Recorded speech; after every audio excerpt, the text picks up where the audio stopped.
ஏன்னா நீங்க தலைவனாக போறீங்க, நீங்க தலைவியாக போறீங்க. உங்களை நம்பி கர்த்தர் பெரிய பொறுப்பை கொடுக்க போறாரு.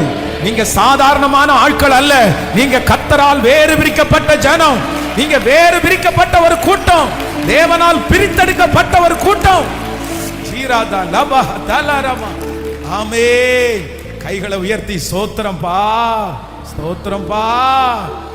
சகோதரர்களை வணங்க பண்ணுகிற கர்த்தர் உன் சத்துருக்களுக்கு முன்பாக உனக்கு ஒரு பந்தி பந்தி பந்தி. ஹalleluya ஹalleluya ஹalleluya. ஆமென் ஆமென் ஆமென். நான் உங்களை bless பண்றேன். எப்படி உங்களை ஆசீர்வதிக்கிறேன்னா, எனக்கு ரொம்ப பிடிச்ச யோசேப்புனுடைய சம்பவத்திலே எனக்கு பிடிச்ச ரொம்ப பிடிச்ச blessing என்ன அப்படின்னு சொன்னா, அடையாளம் தெரியாத அளவுக்கு ஏசப்பா bless பண்ணார். ஹalleluya. நான் உங்களை அப்படி bless பண்றேன். வெகு சீக்கிரத்துல உங்களை கண்டுபிடிக்க முடியாத அளவிற்கு கர்த்தர் உங்களை உயர்த்த போறார். நிறைய பேர் உங்களை பார்த்து கேட்க போறாங்க, இன்னாருடைய மகனான்னு கேட்க போறாங்க.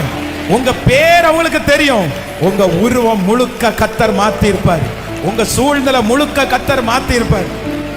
ஹalleluya. நீங்க வித்தியாசமான ஒரு கார்ல வலம் வருவீங்க, நீங்க வித்தியாசமான ஒரு வீட்டுல குடியிருப்பீங்க, உங்களுடைய சரீரம் பலன் அடையும், உங்க முக பாவனைய மாறும், உங்க கையில பைபிள் இருக்கும், நீங்க சாட்சியா நிப்பீங்க, கர்த்தருக்கு நீங்க ஊழியம் செய்வீங்க. இன்னைக்கு இருக்கிற அடையாளம் இல்ல. ஹalleluya.